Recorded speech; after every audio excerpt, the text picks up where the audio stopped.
दोस्तों, वक्त बड़ा बलवान होता है। बीजेपी के बयान बहादुर नेता नरोत्तम मिश्रा, जो किसी जमाने में आए दिन बॉलीवुड के कलाकारों को धमकियां देते थे, कभी बिकनी के कलर को लेकर, कभी किसी डायलॉग को लेकर चेतावनी देते रहते थे, अभिनय पर ध्यान देने की नसीहत देते थे।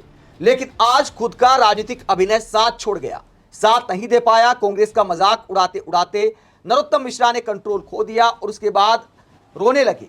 आंखों में आंसू साफ दिखाई दे रहे थे, जज्बात को कंट्रोल करना मुश्किल हो गया। उसके बाद सीएम साहब ने चुप कराने की कोशिश की। जो नरोत्तम मिश्रा कभी सीएम पद के दावेदार थे, आज विधायक का टिकट भी नहीं बचा पाए। बीजेपी ने क्या हाल कर दिया नरोत्तम मिश्रा का। रोने का वीडियो आगे आपको दिखाएंगे, पहले इनके पुराने कुछ बयान आपको दिखाते हैं। यह हेडलाइन आप देखिए। अर्जुन कपूर के बयान से भड़के नरोत्तम मिश्रा, फ्लॉप एक्टर बताते हुए कहा, धमकी देने की बजाय एक्टिंग पर ध्यान दें। तो आज खुद का अभिनय साथ छोड़ गया नरोत्तम मिश्रा का। इसके बाद ऋचा चड्ढा पर हेडलाइन देखिए। अभिनेत्री ऋचा चड्ढा के खिलाफ दर्ज हो एफआईआर। नरोत्तम मिश्रा बोले, ये सेना है, सिनेमा नहीं। इसके अलावा शाहरुख खान की जब फिल्म आई थी पठान, तो उसे लेकर मीडिया को बयान देने के बाद सोशल मीडिया पर खुद भी पोस्ट किया जैसे महान काम कर रहे हो। उस वक्त मध्य प्रदेश के गृह मंत्री थे, तो गृह मंत्री क्या इस तरह की भाषा का इस्तेमाल करते हैं जो दीपिका पादुकोण के लिए इन्होंने इस्तेमाल की थी। अगर किसी फिल्म में कोई सीन गलत है, अगर कोई वल्गर सीन है, तो सेंसर बोर्ड अपना काम करता है, वो सीन को हटा सकता है। लेकिन दीपिका पादुकोण पर किस तरह के शब्द इस्तेमाल किए थे। नरोत्तम मिश्रा का ये पुराना पोस्ट आप देख सकते हैं। 14 दिसंबर 2022 का ये पोस्ट है, जिसमें उन्होंने कहा था कि फिल्म पठान के गाने में टुकड़े टुकड़े गैंग की समर्थक अभिनेत्री दीपिका पादुकोण की वेशभूषा बेहद आपत्तिजनक है और गाना दूषित मानसिकता के साथ फिल्माया गया है। गाने के दृश्यों व वेशभूषा को ठीक किया जाए, अन्यथा फिल्म को मध्य प्रदेश में अनुमति दी जाए या नहीं दी जाए, ये विचारणीय होगा। शाहरुख खान की पठान फिल्म पर डायरेक्ट टारगेट किया था नरोत्तम मिश्रा ने। मानो सब कुछ यही डिसाइड करेंगे। नरोत्तम मिश्रा के आए दिन बॉलीवुड कलाकारों को लेकर ऐसे बयान आते रहते थे। उसके बाद पीएम ने भी इशारों में एक बयान दिया था, जिसे नरोत्तम मिश्रा से जोड़ दिया गया। पीएम मोदी ने कहा था कि एक नेता है जो फिल्मों पर बयान देते रहते हैं। बिना नाम लिए पीएम मोदी ने नरोत्तम मिश्रा को दी नसीहत। नरोत्तम मिश्रा की आए दिन की बयानबाजी के बाद पीएम मोदी को भी ऐसा बोलना पड़ा था। उसके बाद उनकी जुबान कुछ कंट्रोल हुई, लेकिन लगता है कि बॉलीवुड वालों को टारगेट करने के चक्कर में, बॉलीवुड पर नजर रखने के चक्कर में, आसमान पर थूकने वाले बयान देने के चक्कर में पैरों तले से राजनीतिक जमीन खिसक गई। विधानसभा चुनाव में हार का सामना करना पड़ा और अब जब उस सीट पर, दतिया सीट पर उपचुनाव हो रहा है, तो पार्टी ने टिकट काट दिया।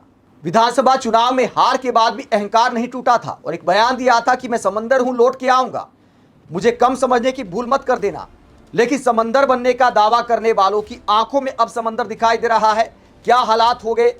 टिकट कटा, उसके बाद सीएम साहब ने मनाया तो नामांकन कराने आ गए बीजेपी उम्मीदवार का।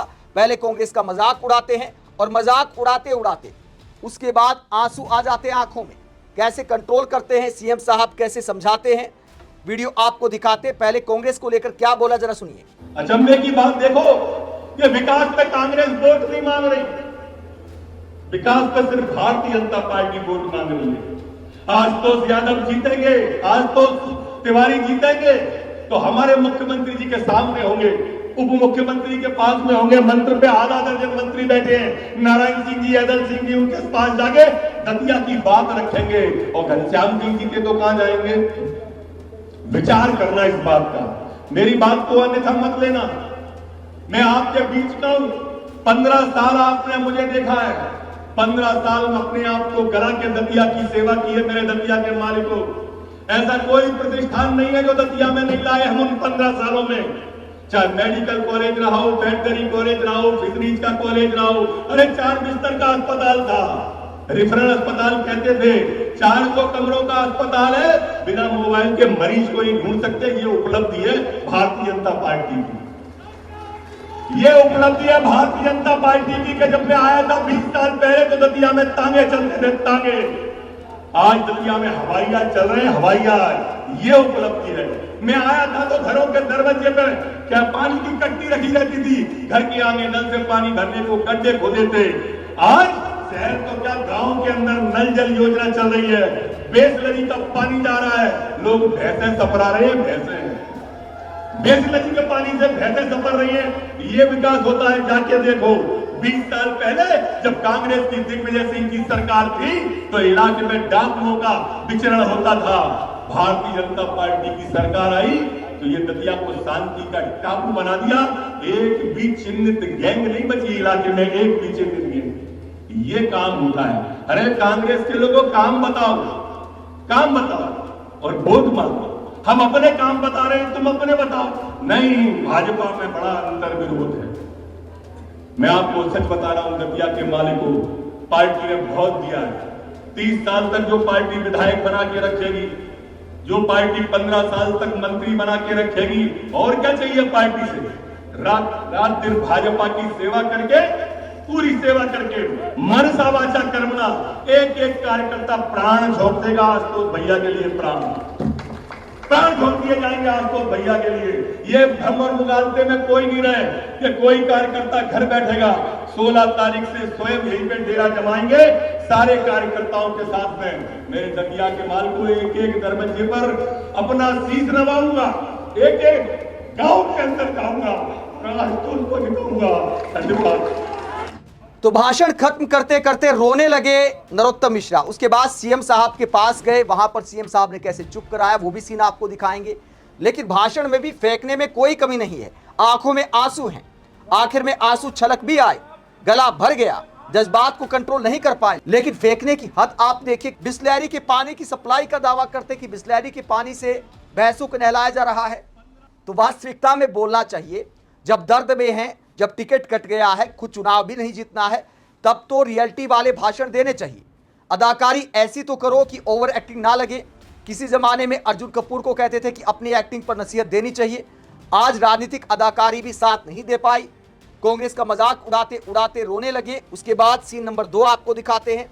सिर्फ मंच पर नहीं रोए, सामने जाकर जब बैठे तब क्या सीन होता है जरा देखिए आप। 16 तारीख से स्वयं यहीं पे डेरा जमाएंगे सारे कार्यकर्ताओं के साथ में। मेरे दतिया के माल को एक एक दरवाजे पर अपना शीश नवाऊंगा, एक एक गांव के अंदर जाऊंगा, को दिखाऊंगा। धन्यवाद। तो पहले मंच पर गला भर आता है, उसके बाद साथी नेता संभालने की कोशिश करते हैं। और देखिए मोहन यादव हाथ रखते हैं कंधे पर, चुप कराने की कोशिश करते हैं। लेकिन यहां पर भी देखिए कितना भावुक हो गए हैं, रोते हुए दिखाई दे रहे नरोत्तम मिश्रा। आंखें लाल हो गई हैं। उसके बाद पानी पीकर अपने जज्बात को कंट्रोल करने की कोशिश करते हैं। दोस्तों नरोत्तम मिश्रा इस बात में कोई दो राय नहीं कि दतिया में इन्होंने काम तो किया है। उसके आधार पर जनता के बीच गए, जनता ने एक बार हराया, फिर बीजेपी ने टिकट काट दिया। ये थोड़ा सा इनके साथ गलत किया है। दतिया के अंदर अगर राजनीतिक पकड़ की बात करें तो हजारों समर्थकों का हाईवे पर उतर आना, घंटों तक जाम लगाए रखना, यहां तक कि पुलिस पर पथराव तक कर दिया। इतनी हिम्मत इनके समर्थकों में आ गई। अगर किसी और पार्टी के होते तो कई तरह की धाराएं लग जाती। पुलिस ने भी संयम से काम लिया क्योंकि मामला बीजेपी समर्थकों से जुड़ा था। उसके बाद इस तरह के आकलन भी लगाए जा रहे थे कि हो सकता है निर्दलीय चुनाव लड़े। लेकिन बीजेपी के खिलाफ जाने की हिम्मत आजकल कितने नेताओं की है। विपक्षी नेताओं के साथ साथ जो पार्टी के बड़े चेहरे, बीजेपी के बड़े चेहरे हैं, चाहे राजस्थान में वसुंधरा राजे सिंधिया हो, चाहे शिवराज सिंह चौहान हो, चाहे नरोत्तम मिश्रा हो, सबको पता है कि पीएम मोदी और अमित शाह के सामने अगर बगावत की तो क्या क्या अंजाम हो सकते हैं। इसीलिए भजनलाल शर्मा के नाम की पर्ची निकालकर वसुंधरा राजे सिंधिया भी शांत बैठ गई और भी बहुत सारे राजस्थान के सीएम के दावेदार शांत बैठ गए। शिवराज सिंह चौहान भी शांत बैठ गए। कैलाश विजयवर्गीय भी मंत्री बनकर खुश हैं। नरोत्तम मिश्रा का भी टिकट कट गया और अब आशुतोष तिवारी को जिताने की बात कर रहे हैं। लेकिन सवाल यह भी उठता है कि नरोत्तम मिश्रा जैसे जमीनी नेताओं को इस तरह दरकिनार करना, किनारे लगाना बीजेपी की किस रणनीति का हिस्सा है? क्या पीएम मोदी और अमित शाह को ऐसे नेता चाहिए केंद्र से लेकर राज्यों में जो बस यस मैन हो, जिनका अपना कोई बहुत बड़ा कद ना हो, ऊपर के इशारे पर ही काम करते रहें? क्या इसीलिए बड़े बड़े नेताओं को किनारे लगाया जा रहा है? आप इस पूरे मसले को लेकर क्या सोचते हैं? कमेंट बॉक्स में अपनी राय जरूर दें। साथ ही चैनल को सब्सक्राइब भी करें। नमस्कार।